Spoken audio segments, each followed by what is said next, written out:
Well, I said I was going to record this speech by Margaret Thatcher from the box set of 20th century speeches that I'm covering in this newsletter. And I'm going to record the speech. It's quite a few pages, so I don't know how long it's going to take me to do this. I haven't practiced with timing or anything, so I don't know. But before I do it, I think it's quite important to frame the speech ever so slightly, as The Guardian does in this pamphlet. Of course, this isn't a speech, it's a piece of paper.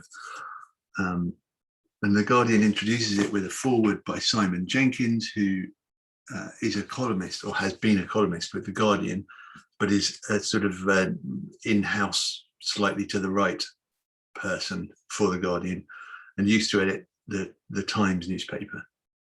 So that gives it a bit of context. It's like, this person over here says this about the speech, and you're the Guardian reader. So that sort of positions it, as any speech is always positioned by the person who introduces the speaker and what's said about the speaker on the posters or the emails beforehand.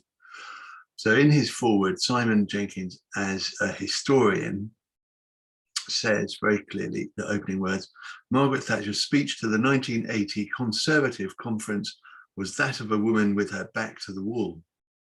17 months into office, she was confronting a recession, a sceptical nation, a frightened party, and a rebellious cabinet. And he continues a bit and then says, from all sides came pleas to reflate the economy and soften an image hardening into stony-faced dogmatism. So that's the historical hindsight view. At the back of these booklets, The Guardian also provides contemporaneous newspaper reports, which give you a sense of how the thing went down at the time. So I'm not going to give you the whole of this report, but the then political editor on The Guardian, Ian Aitken, wrote about Margaret Thatcher's speech and says, the one that I'm going to read out loud in a moment, says, the Prime Minister rattled the grisly bones of last week's Labour Party conference at her Conservative faithful yesterday as the ultimate justification for backing her government. It was a message addressed beyond the crowded conference hall in Brighton to her vast television audience.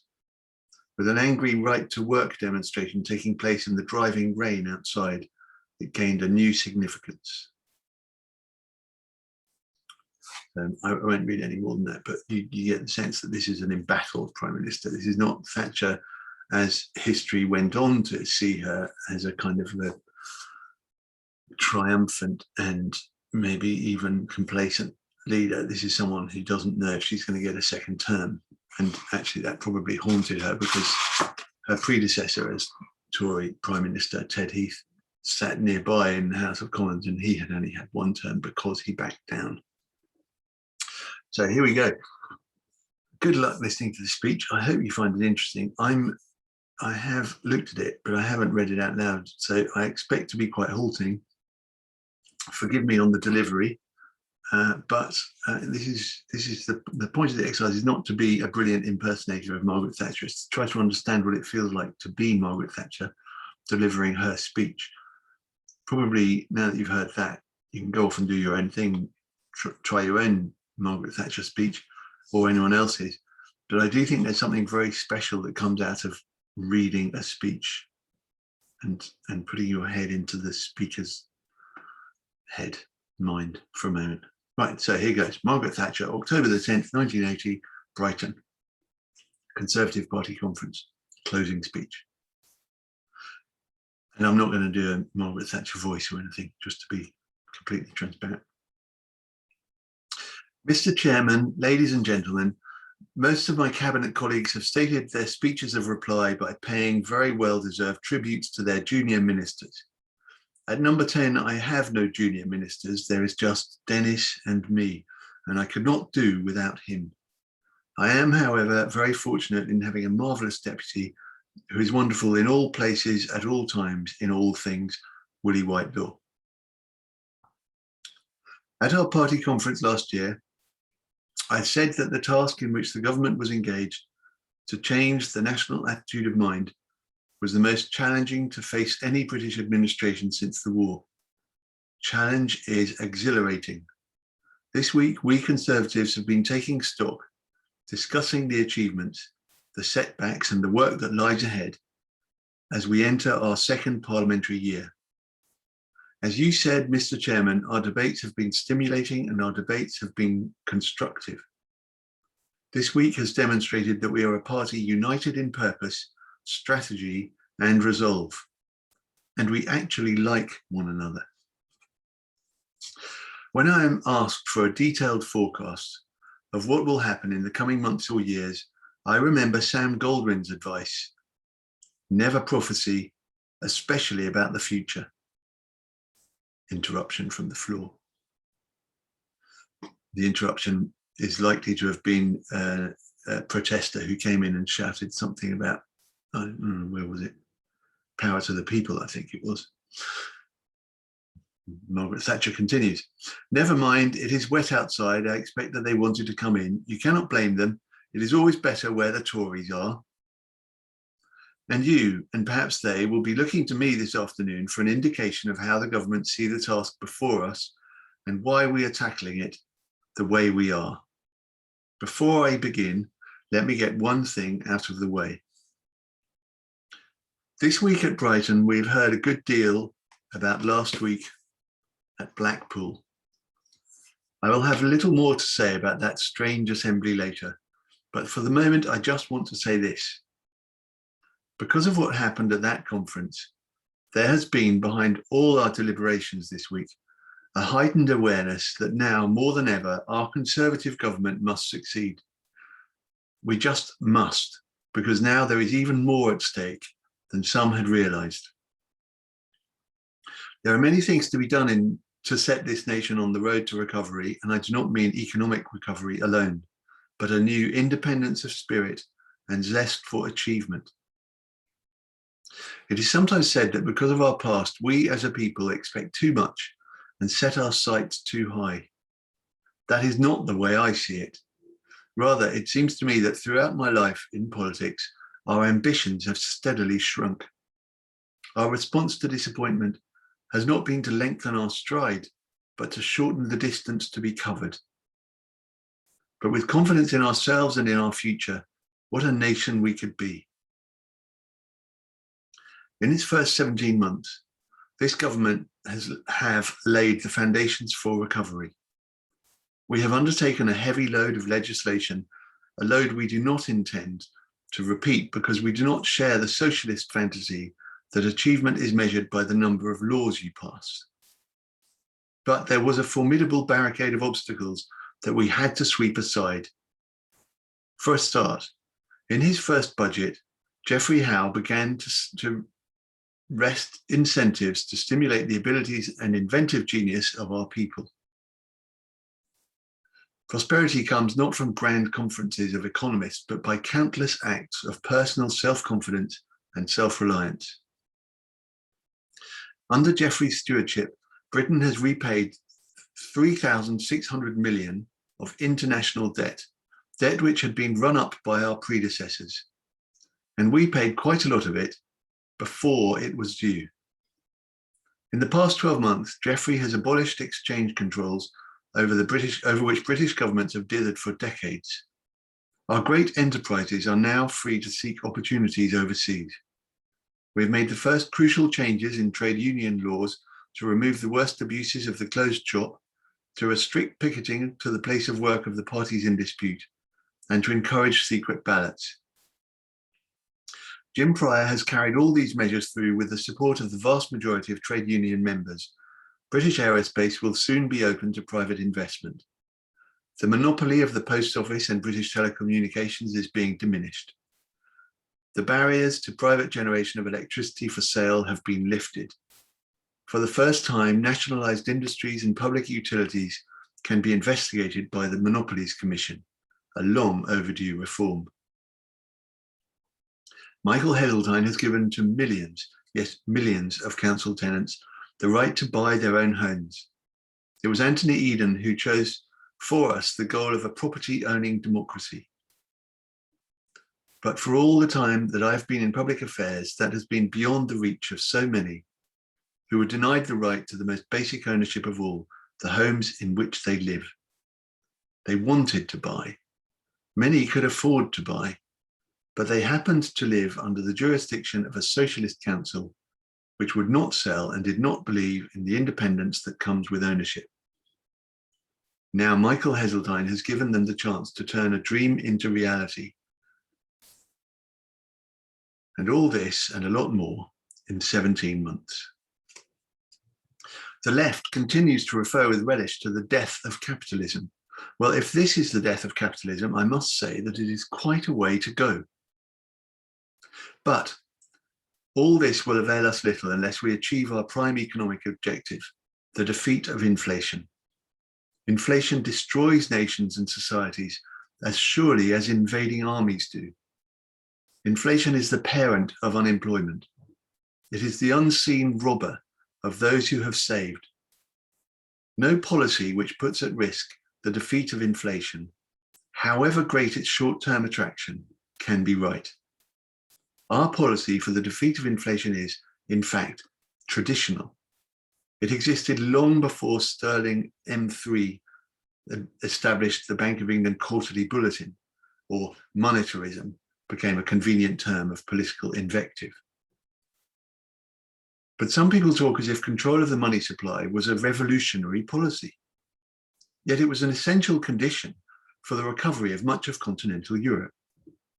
Those countries knew what was required for economic stability. Previously, they had lived through rampant inflation. They knew that it led to suitcase money, massive unemployment, and the breakdown of society itself. They determined never to go that way again. Today, after many years of monetary self-discipline, they have stable, prosperous economies, better able than ours to withstand the buffeting of world recession. So at international conferences to discuss economic affairs, many of my fellow heads of government find our policies not strange, unusual, or revolutionary, but normal, sound, and honest. And that is what they are. Their only question is, has Britain the courage and resolve to sustain the discipline for long enough to break through to success? Yes, Mr. Chairman, we have, and we shall. This government are determined to stay with the policy and see it through to its conclusion. That is what marks this administration as one of the truly radical ministries of post-war Britain. Inflation is falling and should continue to fall. Meanwhile, we are not heedless of the hardships and worries that accompany the conquest of inflation. Foremost among these is unemployment. Today, our country has more than 2 million unemployed. Now, you can try to soften that figure in a dozen ways. You can point out, and it is quite legitimate to do so, that 2 million today does not mean what it meant in the 1930s, that the percentage of unemployment is much less now than it was then. You can add that today many more married women go out to work. You can stress that because of the high birth rate in the early 60s, there is an unusually large number of school leavers this year looking for work, and that the same will be true for the next 2 years. You can emphasize that about 250,000 people find new jobs each month, and therefore go off the unemployment register. And you can recall that there are nearly 25 million people in jobs compared with only 18 million in the 1930s. You can point out that the Labour Party conveniently overlooks the fact that of the 2 million unemployed for which they blame us, nearly 1.5 million were bequeathed by their government. But when all that has been said, the fact remains that the level of unemployment in our country today is a human tragedy. Let me make it clear beyond doubt, I am profoundly concerned about unemployment. Human dignity and self-respect are undermined when men and women are condemned to idleness. The waste of a country's most precious assets, the talent and energy of its people, makes it the bounden duty of government to seek a real and lasting cure. If I could press a button and genuinely solve the employment problem, do you think that I would not press that button this instant? Does anyone imagine that there is the smallest political gain in letting this unemployment continue, or that there is some obscure economic religion which demands this unemployment as part of its ritual. This government are pursuing the only policy which gives any hope of bringing our people back to real and lasting employment. It is no coincidence that those countries of which I spoke earlier, which have had lower rates of inflation, have also had lower levels of unemployment. I know that there is another real worry affecting many of our people. Although they accept that our policies are right, they feel deeply that the burden of carrying them out is falling much more heavily on the private than on the public sector. They say that the public sector is enjoying advantages, but the private sector is taking the knocks, and at the same time maintaining those in the public sector with better pay and pensions than they enjoy. I must tell you that I share this concern and understand the resentment. That is why I and my colleagues say that to add to public spending takes away the very money and resources that industry needs to stay in business, let alone to expand. Higher public spending, far from curing unemployment, can be the very vehicle that loses jobs and causes bankruptcies in trade and commerce. That is why we warned local authorities that since rates are frequently the biggest tax that industry now faces, increases in them can cripple local businesses. Councils must, therefore, learn to cut costs in the same way that companies have to. That is why I stress that if those who work in public authorities take for themselves large pay increases, they leave less to be spent on equipment and new buildings. That in turn deprives the private sector of the orders it needs, especially some of those industries in the hard-pressed regions. Those in the public sector have a duty to those in the private sector not to take out so much in pay that they cause others unemployment. That is why we point out that every time high wage settlements in nationalized monopolies lead to higher charges for telephones, electricity, coal, and water, they can drive companies out of business and cost other people their jobs. If spending money like water was the answer to our country's problems, we would have no problems now. If ever a nation has spent, and spent again, ours has. Today, that dream is over. All of that money has got us nowhere, but it still has to come from somewhere. Those who urge us to relax the squeeze, to spend yet more money indiscriminately in the belief that it will help the unemployed and the small businessmen, are not being kind or compassionate or caring. They are not the friends of the unemployed or the small business.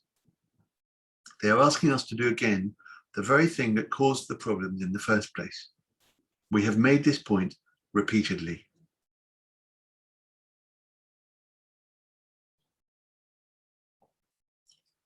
I am accused of lecturing or preaching about this.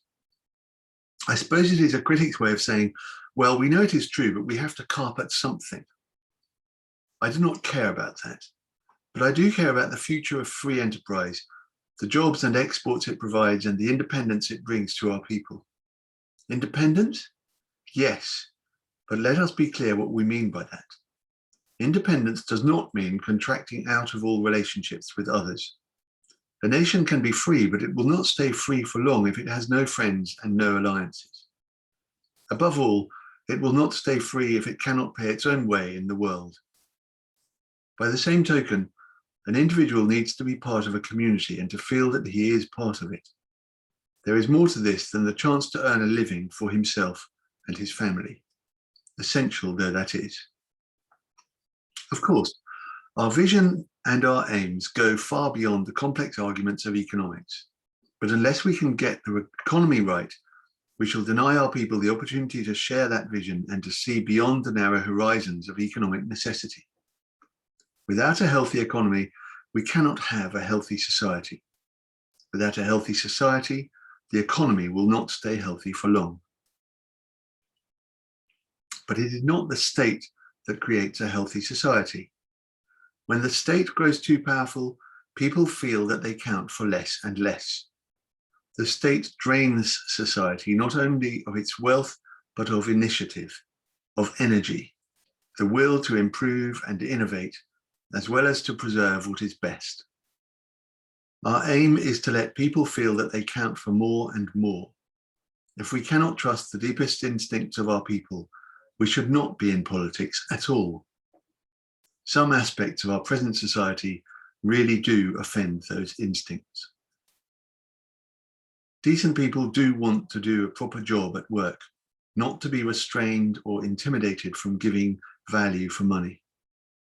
They believe that honesty should be respected, not derided. They see crime and violence as a threat, not just to society, but to their own orderly way of life. They want to be allowed to bring up their children in these beliefs without the fear that their efforts will be daily frustrated in the name of progress or free expression. Indeed, that is what family life is all about. There is not a generation gap in a happy and united family. People yearn to be able to rely on some generally accepted standards. Without them, you have not got a society at all. You have purposeless anarchy. A healthy society is not created by its institutions either. Great schools and universities do not make a great nation any more than great armies do. Only a great nation can create and involve great institutions of learning, of healing, of scientific advance. And a great nation is the voluntary creation of its people, a people composed of men and women whose pride in themselves is founded on the knowledge of what they can give to a community of which they in turn can be proud. If our people feel that they are part of a great nation and they are prepared to will the means to keep it great, a great nation we shall be and shall remain. So what can stop us from achieving this? What then stands in our way? The prospect of another winter of discontent? I suppose it might. But I prefer to believe that certain lessons have been learned from experience, that we are coming slowly, painfully, to an autumn of understanding. And I hope that it will be followed by a winter of common sense. If it is not, we shall not be diverted from our course. To those waiting with bated breath for that favorite media catchphrase, the U-turn, I have only one thing to say. U-turn if you want to. The lady's not for turning. I say that not only to you, but to our friends overseas, and also to those who are not our friends. In foreign affairs, we have pursued our national interest robustly, while remaining alive to the needs and interests of others. Long before we came into office, and therefore long before the invasion of Afghanistan, I was pointing to the threat from the East. I was accused of scaremongering, but events have more than justified my words. Soviet Marxism is ideologically, politically, and morally bankrupt. But militarily, the Soviet Union is a powerful and growing threat. Yet it was Mr. Kosygin who said, "No peace-loving country, no person of integrity should remain indifferent when an aggressor holds human life and world opinion in insolent contempt." We agree. The British government are not indifferent to the occupation of Afghanistan. We shall not allow it to be forgotten. Unless and until the Soviet troops are withdrawn, other nations are bound to wonder which of them may be next. Of course, there are those who say that by speaking out, we are complicating East-West relations, that we are endangering détente. But the real danger would lie in keeping silent. Détente is indivisible, and it is a two-way process. The Soviet Union cannot conduct wars by proxy in Southeast Asia and Africa, foment trouble in the Middle East and the Caribbean, and invade neighboring countries and still expect to conduct business as usual. Unless détente is pursued by both sides, it can be pursued by neither, and it is a delusion to suppose otherwise. That is the message we shall be delivering loud and clear at the meeting of the European Security Conference in Madrid in the weeks immediately ahead. But we shall also be reminding the other parties in Madrid that the Helsinki Accord was supposed to promote the freer movement of people and ideas. The Soviet government's response so far has been a campaign of repression worse than any since Stalin's day. It had been hoped that Helsinki would open gates across Europe, In fact, the guards today are better armed and the walls are no lower. But behind those walls, the human spirit is unvanquished. The workers of Poland in their millions have signaled their determination to participate in the shaping of their destiny. We salute them. Marxists claim that the capitalist system is in crisis, but the Polish workers have shown that it is the communist system that is in crisis. The Polish people should be left to work out their own future without external interference. At every party conference and every November in Parliament, we used to face difficult decisions over Rhodesia and over sanctions, but no longer. Since we last met, the success at Lancaster House and thereafter in Salisbury, a success won in the face of all the odds, has created a new respect for Britain. We showed over Rhodesia that the hallmarks of Tory policy are, as they have always been, realism and resolve. Not for us the disastrous fantasies of unilateral disarmament, of withdrawal from NATO, of abandoning Northern Ireland. The irresponsibility on the left on defence increases as the dangers which we face loom larger. We, for our part, have chosen a defence policy which potential foes will respect. We are acquiring, with the cooperation of the United States government, the Trident missile system. This will ensure the credibility of our strategic deterrent until the end of the century and beyond. And it was very important for the reputation of Britain abroad that we should keep our independent nuclear deterrent as well as for our citizens here. We have agreed to the stationing of cruise missiles in this country. The unilateralists object, but the recent willingness of the Soviet government to open a new round of arms control negotiations shows the wisdom of our firmness. We intend to maintain and, where possible, to improve our conventional forces so as to pull our weight in the alliance. We have no wish to seek a free ride at the expense of our allies. We will play our full part. In Europe, we have shown that it is possible to combine a vigorous defence of our own interests with a deep commitment to the idea and to the ideals of the community. The last government were well aware that Britain's budget contribution was grossly unfair. They failed to do anything about it. We negotiated a satisfactory arrangement which will give us and our partners time to tackle the underlying issues. We face many other problems in the community, but I am confident that they too will yield to the firm yet fair approach, which has already proved so much more effective than the previous government's 5 years of procrastination. With each day, it becomes clearer in the wider world we face darkening horizons, and the war between Iran and Iraq is the latest symptom of a deeper malady. Europe and North America are centres of stability in an increasingly anxious world. The community and the alliances are the guarantee to other countries that democracy and freedom of choice are still possible. They stand for order and the rule of law in an age when disorder and lawlessness are ever more widespread.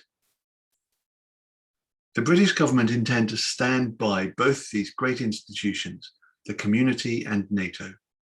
We will not betray them. The restoration of Britain's place in the world and of the West's confidence in its own destiny are two aspects of the same process. No doubt there will be unexpected twists in the road, but with wisdom and resolution we can reach our goal. I believe we will show the wisdom, and you may be certain that we will show the resolution.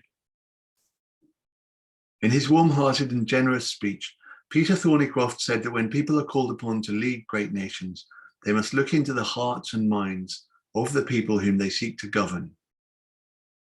I would add that those who seek to govern must in turn be willing to allow the hearts and minds to lie open to the people. Must be willing to allow their hearts and minds to lie open to the people. This afternoon, I have tried to set before you some of my most deeply held convictions and beliefs. This party, which I am privileged to serve, and this government, which I am proud to lead, are engaged in the massive task of restoring confidence and stability to our people. I have always known that that task was vital. Since last week, it has become even more vital than ever. We close our conference in the aftermath of that sinister utopia unveiled at Blackpool. Let Labour's Orwellian nightmare of the left be the spur for us to dedicate with a new urgency our every ounce of energy and moral strength to rebuild the fortunes of this free nation. If we were to fail, that freedom could be imperiled. So let us resist the blandishments of the faint hearts. Let us ignore the howls and threats of the extremists. Let us stand together and do our duty, and we shall not fail.